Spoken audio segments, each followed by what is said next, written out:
अस्सलामुअलैकुम वरहमतुल्लाहि वबरकातुहू। इस यूनिट में हम डिस्कस करेंगे कंट्रोल स्ट्रक्चर्स। कंट्रोल स्ट्रक्चर्स से प्रोग्रामिंग में इस्तेमाल करने से क्या चेंज आ जाती है। Control of flow of the program execution changes. हमारे पास जो भी प्रोग्राम होता है, अगर सिंपल प्रोग्राम की बात करेंगे हम, पहला लाइन एग्जीक्यूट होती है, उसके बाद सेकंड लाइन, उसके बाद थर्ड लाइन, फिर फोर्थ लाइन, ऐसे ही एग्जीक्यूट होती है सीक्वेंशियल।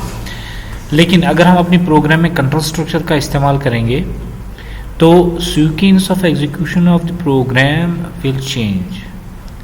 क्या चेंज हो? जैसे ही कंट्रोल स्ट्रक्चर उसके पास करने के लिए होगा, अकॉर्डिंगली प्रोग्राम एग्जीक्यूट हो जाएगा।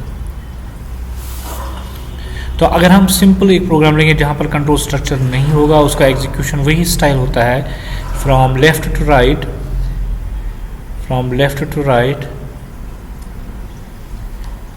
Then top to down. जैसे आप देख रहे हैं कि a program is logic will flow through statements from left to right and top to bottom. तो जो ये कंट्रोल स्ट्रक्चर से हमारा प्रोग्राम की एग्जीक्यूशन चेंज हो जाती है, वो डिपेंड हो जाती है स्ट्रक्चर और लूप्स पे। सो अगर हम स्ट्रक्चरों की बात करेंगे तो हमारे पास दो स्ट्रक्चर के डिफरेंस है और लूप्स की भी डिफरेंस है वहाँ पर जो हम इस्तेमाल करते हैं। तो डिसीजन स्ट्रक्चर्स जो विजुअल बेसिक में इस्तेमाल होते हैं वो यूजुअली हमारी होती है one line statement that's called if then, multiple line statement that's if then else, या और एक है सिलेक्ट केस। ये ऐसे तीन स्ट्रक्चर्स है जिससे हमें प्रोग्राम एग्जीक्यूशन का फ्लो चेंज हो जाता है। तो इफ़ देन एक ऐसा स्ट्रक्चर है जिससे जो कंडीशन पे डिपेंड होकर एग्जीक्यूट हो जाता है। तो इफ़ देन, उसके बाद इफ़ के साथ और एक स्ट्रक्चर चेंज हो जाता है, जैसे if then statement, then last में end if, called multi line if. इससे भी हमारा प्रोग्राम का एग्जीक्यूशन चेंज हो जाता है। और ये जो इफ़ स्टेटमेंट है ये तब एग्जीक्यूट होता है जब कंडीशन ट्रू होगी। अगर यहाँ पर कंडीशन फॉलोज होगी तो स्टेटमेंट्स जो इसके अंदर होते हैं वो एग्जीक्यूट नहीं होते। That mean this lines will not execute. ये तभी एग्जीक्यूट हो जाए जो भी इसके अंदर होगा जब ये कंडीशन ट्रू होगी। तो उसके बाद एग्जाम्पल है यहाँ पर, जैसे if age is less than 18, message box का क्या आपको इन्फॉर्मेशन आ जाएगी। अगर लेस देन 18 नहीं है, मतलब 18 है उसकी एज, तो ये वाली एग्जीक्यूट नहीं होगी। तो इस वजह से कौन सी लाइन एग्जीक्यूट हो जाती है वो डिपेंड हो जाती है कंट्रोल स्ट्रक्चरों पे। इसी तरह वो हमारे पास ये होता है, ये जो ऊपर वाली है जो हमारा इफ़ देन था एंड इफ़ था, ये it was a single line decision. तो अगर हमारे पास कंट्रोल स्ट्रक्चर ऐसा है जिसमें मल्टीपल लाइन डिसीजंस हैं, एग्जाम्पल है यहाँ पर, जैसे एक बच्चे के मार्क्स है ग्रेटर देन 90, तब मार्क्स उसका ग्रेड A++ आ जाएगा। और हमारा जो मार्क्स रेंज है 80 to 89, तो A आ जाएगा। So you can see here this multiple statements. तो कौन सा एग्जीक्यूट हो जाएगा डिपेंड कि हमारे एवरेज मार्क्स कितने का काउंट होते हैं, उसके हिसाब से वही वाला एग्जीक्यूशन हो जाएगा। If the range will reach 50 to 59 and that student will get the C grade. So here आप देख रहे हो कि इसमें हम क्या कर रहे हैं, बहुत सारे डिसीजंस इसमें डाल दिए हैं। तो अकॉर्डिंगली प्रोग्राम एक्ट करता है, डिपेंड्स ऑन द कौन से कंडीशन सेटिस्फाई हो जाएगी। इसका अल्टरनेटिव हमारे पास है select case. Select case structure is an alternative to if then else for selectively executing one block of statement. तो यहाँ पर क्या होता है, जो केस सिलेक्ट में होता है, इसमें अब बहुत सारे केसेस हम बनाते हैं लेकिन एग्जीक्यूट एक ही हो जाता है।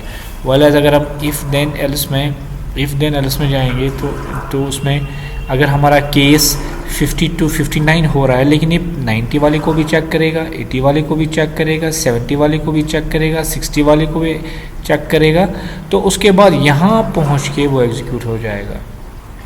तो इसमें क्या है कि इसका प्रोसेसर का टाइम वेस्ट हो जाता है। वाले इन सिलेक्ट केस वो डायरेक्टली उस स्टेटमेंट में चला जाता है। जैसे हमने इसी एग्जांपल को हमने यहाँ से लिया है, 70 to 79, वो डायरेक्टली इस केस पे चला जाएगा और उसको B++ मिल जाएगा, उसको B++ केस। तो डायरेक्टली क्या करता है, जो भी केस सेट होता है एवरेज मार्क्स वो डायरेक्टली उस पर चला जाता है और वो एग्जीक्यूट, बाकियों को चेक करने की ज़रूरत नहीं है। क्वेश्चन आया था बोर्ड में कि आप बता दो difference between if then else और केस स्ट्रक्चर में।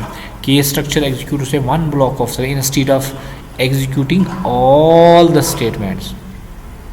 So a selected case is a structure works with a single test expression that is evaluated once at the top of the, तो ऊपर ही डिसाइड हो जाता है कि कौन सा स्टेटमेंट इसको एग्जीक्यूट हो, तो डायरेक्टली उस स्टेटमेंट पर चला जाता है और खाली वही स्टेटमेंट एग्जीक्यूट हो जाता है। इससे प्रोसेसर का टाइम भी बहुत बचता है। So this is what we can say the selected case is better than using the if then else. ठीक है, तो और एक क्वेश्चन आया था जिसमें हम बोला नेस्टेड इफ़ बता दो क्या है। इफ़ के अंदर और एक इफ़ जिसको हम नेस्टिंग बोलते हैं या लेडर इफ़ बोलते हैं। सो इफ़ यहाँ पर है तो उसके अंदर फिर एल्स इफ़ हमने कंटिन्यू किया, एल्स इफ़ इसके अंदर, तो एल्स इसका लेडर इफ़ या नेस्टिंग इफ़। इफ़ के अंदर और एक इफ़ आ जाएगा उसको बोलते हैं लेडर इफ़ और नेस्टिंग इफ़। या किसी भी जगह आप मल्टीपल या लूप के अंदर और एक लूप डाल सकते हैं, उसको भी नेस्टिंग लूप बोलते हैं या लेडर लूप बोलते हैं। सो उसके बाद हमारे पास नेक्स्ट स्ट्रक्चर जो लूप स्ट्रक्चर है, लूपों का तो यही काम है कि वो रिपीटेडली या इसके अंदर जितने भी स्टेटमेंट्स होते हैं वो एग्जीक्यूट हो जाते हैं। तो हमारे पास बेसिक दो लूप्स है, डू लूप और फॉर नेक्स्ट। बहुत सारे और भी लूप है, as per syllabus is concern we have to explain only the और we have to use a do loop and for next loop. तो ये जो डू लूप है ये कहाँ इस्तेमाल होता है, जहाँ पर हमें indefinite times of number of times execute होना है। ऐसी कोई स्टेटमेंट्स जो हमें कंटिन्यूसली चलाने हैं तो उसके लिए हम डू लूप का इस्तेमाल करते हैं। वैसे अगर हमें पता है कि हमें कितनी बार चलना है, फॉर में क्या करते हैं, start with for I is equal to 1 to 100, तो ये लूप खाली 100 टाइम चलेगा। तो अगर आपको पता है कि लूप मुझे 100 टाइम चलाना है या 200 टाइम चलाना है, तो फिक्स्ड पता है कहाँ से स्टार्ट करना है और कहाँ तक एंड होना है। अगर हमें ये कंडीशन दोनों चीज़ें ये पता है तो हम डू लूप का इस्तेमाल नहीं करेंगे बल्कि फॉर लूप का इस्तेमाल करेंगे। क्वेश्चन आया था difference between do loop and for loop, या कहाँ पर इस्तेमाल करते हैं, या why do we use the loops. Loop हम इसलिए इस्तेमाल करते हैं, इस्तेमाल करते हैं क्योंकि अगर हमें रिपीटेडली कोई चीज़ एग्जीक्यूट करना है तो लूप्स का इस्तेमाल होता है। तो डू लूप हमें वहाँ पर चलाना है, डू लूप हमें वहाँ पर चलाना है, तो डू लूप हमें वहाँ पर चलाना है जहाँ पर हम multiple line of execution number of times इंडेफिनिटली चलाना है, तो वहाँ डू लूप का इस्तेमाल है। और फॉर लूप कहाँ पर चलाना है, जहाँ हमें स्टार्ट भी कहाँ से स्टार्ट करना है, कहाँ पर एंड करना है, अगर वो हमें पता है तो हम डू लूप का इस्तेमाल नहीं करेंगे। अब जो डू लूप है उसके 4 स्ट्रक्चर है, लिखने के 4 तरीके हैं, उसके 4 टाइप्स है। एक तो है डू वाइल कंडीशन स्टेटमेंट, यह ऐसा लूप है जो पहले ही कंडीशन चेक करता है, अगर वो कंडीशन ट्रू होती है तो फिर स्टेटमेंट एग्जीक्यूट होती है, अगर वो कंडीशन पहले ही फॉलोज हो जाती है तो एग्जीक्यूट नहीं हो जाती है। तो आपको याद रखना है कि डू वाइल लूप जो है ये तब एग्जीक्यूट होता है जब कंडीशन ट्रू होगी। So this loop will work if the condition is true, if the condition is follows ये लूप नहीं चलता है। तो इसका अल्टरनेटिव हमारे पास है जो ये वाला इसका रिवर्स, तो वाइल नीचे आएगा, लूप के साथ ऐड हो जाएगा। सो डू एग्जीक्यूट स्टेटमेंट हो जाएंगे, उसके बाद कंडीशन चेक होता है। इसका मतलब कि डू लूप वाइल में क्या है कि कम से कम ये अगर एक बार तो चलेगा, उसके बाद अगर कंडीशन फॉलोज हो जाती है तो ये लूप क्लोज हो जाता है। तो डू लूप वाइल में और डू वाइल लूप में क्या डिफरेंस है कि डू लूप वाइल कम से कम वर्स्ट केस में अगर कंडीशन फॉलोज होगी एक बार तो चलेगा। सो डू लूप और डू वाइल लूप और डू लूप वाइल में क्या डिफरेंस है कि ये दोनों लूप्स तभी चलते हैं when the condition is true. इसका अल्टरनेटिव हमारे पास और एक है जो डू लूप है, उसके बाद टू अंटिल कंडीशन स्टेटमेंट और do statement loop until condition है।